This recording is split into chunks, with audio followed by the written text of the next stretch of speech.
విశాఖ మహానగర పాలక సంస్థ పరిధిలో జనగణన కార్యక్రమం చురుగ్గా సాగుతోంది. జీవీఎంసీ అడిషనల్ కమిషనర్ డివి రమణమూర్తి నేతృత్వంలో జనగణన చేస్తున్నారు. 2 దశల్లో జరుగుతున్న జనాభా లెక్కల ప్రక్రియలో అధికారులు నేరుగా ఇళ్లకు వెళ్లి మొబైల్ యాప్ ట్యాబ్ ద్వారా వివరాలు సేకరిస్తున్నట్లు అడిషనల్ కమిషనర్ తెలిపారు. జీవీఎంసీ నార్త్ జోన్ అక్కయ్యపాలెంలో జనాభా లెక్కల కార్యక్రమాన్ని పర్యవేక్షిస్తున్న జీవీఎంసీ అడిషనల్ కమిషనర్ డివి రమణమూర్తితో మా ప్రతినిధి ఉషారాణి ముఖాముఖి.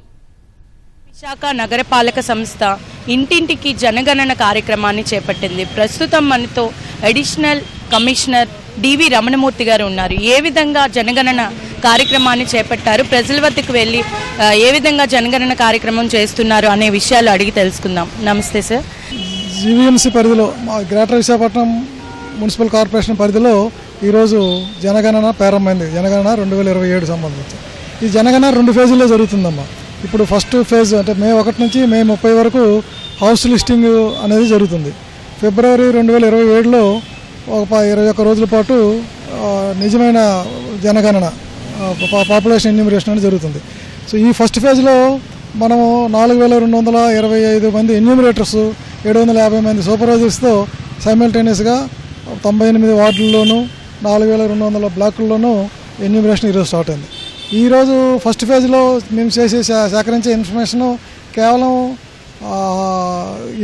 ఇంటికి సంబంధించి వసతులు ఏమున్నాయనేది మాత్రమే అడుగుతాం. ఈ సెన్సస్లో మనుషుల గురించి కానీ, జనాభా గురించి కానీ, వారి ఇతర స్థితిగతుల గురించి కానీ మనం ఇక్కడ మాట్లాడాం. ఫిబ్రవరిలో జరిగే సెన్సస్లో ఆ స్థితిగతులు అంటే ఈసారి క్యాస్ట్ సెన్సస్ కూడా ఉంది. మనకి క్యాస్ట్ గురించి కానీ, మనుషుల గురించి, వాళ్ళ యొక్క ఇతర స్టాండర్డ్స్ గురించి మాట్లాడతాం. ఈ ఇన్ఫర్మేషన్ ఇవ్వడం వల్ల ఎవరికి వచ్చే నష్టం లేదు. ఎవరికి ఎలాంటి లబ్ధి కానీ, అదనంగా చేకూరడం కానీ, ఉన్న లబ్ధి పోవడం కానీ జరగదు. ఎలాంటి అపోహలు పెట్టుకోవద్దని చెప్పి ప్రజలకు మేము విజ్ఞప్తి చేస్తున్నాం. అదేవిధంగా వచ్చే ఎన్యూమరేటర్స్కి అందరికీ కూడా వ్యాలిడ్ ఐడి ఇచ్చాము. అది కూడా QR code based ID. So అతను నిజమైన ఎన్యూమరేటర్ కాదా అనేది ప్రజలు స్కాన్ చేసుకొని తెలుసుకోవచ్చు. చాలామంది మన వార్డు సిబ్బందే కాబట్టి, సెక్రటేరియట్ సిబ్బంది కాబట్టి అందరికీ తెలిసిన వాళ్ళు ఉంటారు. అయినప్పటికీ కూడా కేంద్ర ప్రభుత్వం ముద్రించి ఇచ్చిన సెన్సస్ ఐడీలని అందరికీ వేసుకుని వస్తారు. అలాంటి వారిని మీరు అలౌ చేసి సరైన ఇన్ఫర్మేషన్ ఇవ్వాల్సిందిగా కోరుతున్నాం. మరోవైపు ఇప్పుడు అడుగుతుంది కూడా కేవలం బేసిక్ ఇన్ఫ్రాస్ట్రక్చర్. మీరు ఎలాంటి ఇంట్లో ఉంటున్నారు, మీరు తాగునీరు ఎక్కడి నుంచి తాగుతున్నారు, మీకు టాయిలెట్ ఫెసిలిటీ ఏంటి, ఫైర్ వుడ్ ఏంటి, గ్యాసా లేకపోతే వుడ్డా, మీ పిల్లలు ఎంతమంది చదువుకున్నారు, ఎంతమంది పెళ్ళి అయింది, ఎలాంటి హాస్పిటల్ అవసరాలు మీకు ఉన్నాయి, ఇలాంటి బేసిక్ అవసరాలు అడుగుతాము. ఇక దేనికి కూడా మీరు ఇచ్చిన సమాధానాన్ని మాత్రమే రాసుకుంటాం తప్ప మీ డాక్యుమెంట్ ఏంటి అనేది అడగం. టోటల్గా 33 ప్రశ్నలు అడుగుతారు. అంతా కలిస్తే 5 మినిట్స్. ఇప్పుడు కొన్ని ఇళ్ళలో చేసి ఇచ్చాము, 5 నిమిషాల్లో అయిపోతుంది. నగరంలో చాలా అపోహలు ప్రజల్లో ఉంటాయి. ఎందుకంటే కొంతమంది ఇదే అదునుగా దొంగలు కానివ్వండి, ఎలాంటి వాళ్ళైనా వెళ్ళి మేము కూడా జనాభా లెక్కల కోసం వచ్చామని చెప్పి మీ ఆధార్ కార్డు ఇవ్వండి, లేదంటే మీది ఏదైనా ఐడి ప్రూఫ్ ఇవ్వండి అని అడుగుతారు. అంటే అధికారులు వెళ్ళేటప్పుడు అంటే ఎంతమంది వెళ్తారు, అధికారులు ఏమేమి అడుగుతారు ప్రజల్ని? ఓకే, మంచి ప్రశ్న అండి. ఇలాంటి అపోహలు ఉన్నాయి. సో అలా అపోహలు నివారించడానికి మేము ఏం చెప్తున్నామంటే, మేము మీకు ఎలాంటి ఓటీపీ గురించి అడగము, రేషన్ కార్డు గురించి అడగము, బ్యాంక్ కార్డు అడగము, ఏ కార్డు అడగము. మీరు చెప్పాను కదా, మీరు ఇచ్చిన ఓరల్ ఇన్ఫర్మేషన్ మీరు సేకరిస్తాం తప్ప ఎలాంటి కార్డులు అడగము.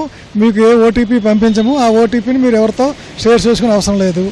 ఎవరెవరు వస్తారంటే ముందు చెప్పాను, ఐడి కార్డు వేసుకొని, అది కూడా సెంట్రల్ గవర్నమెంట్ సెన్సస్ డిపార్ట్మెంట్ ఇచ్చిన ఐడి కార్డు, QR కోడ్ ఉన్న ఐడి కార్డు వేసుకుని వస్తారు. వస్తే ఒక ఎన్యూమరేటరు, ఆయనతో పాటు ఒక సూపర్వైజర్, ఒక 6 ఎన్యూమరేటర్స్కి ఒక సూపర్వైజర్ ఉంటారు. వాళ్ళ మీద వస్తారు. వాళ్ళంతా కూడా మీ దగ్గరలో ఉన్న సెక్రటేరియట్లో పనిచేస్తున్న స్టాఫ్ అయ్యి ఉంటారు. ఇదివరకు మీకు చెత్త కలెక్షన్ కోసమో లేకపోతే ఇంటి పన్ను కోసమో ఏదో ఒక అవసరాల్లో మీ ఇంటికి వచ్చిన వాళ్ళే ఉంటారు. కాబట్టి ఎలాంటి అపోహలు పెట్టుకోవద్దండి. ఈ పేరుతో ఎవరైనా వస్తే వాళ్ళని మీరు ఎలాంటి డాక్యుమెంట్లు కానీ, ఓటీపీలు కానీ షేర్ చేసుకోవద్దని చెప్తున్నాను. ఇది సాధారణ విషయాలు మాత్రమే ప్రజలు మాకు తెలియజేయాల్సి ఉంటుంది. ఎవరైనా జనాభా లెక్కల కోసం వచ్చామని చెప్పిన వాళ్ళని నమ్మొద్దు, ఓటీపీలు లాంటివి షేర్ చేయొద్దు అంటున్నారు కమిషనర్. కెమెరా పర్సన్ నరేష్తో ఉషారాణి, ఈటీవీ న్యూస్, విశాఖపట్నం.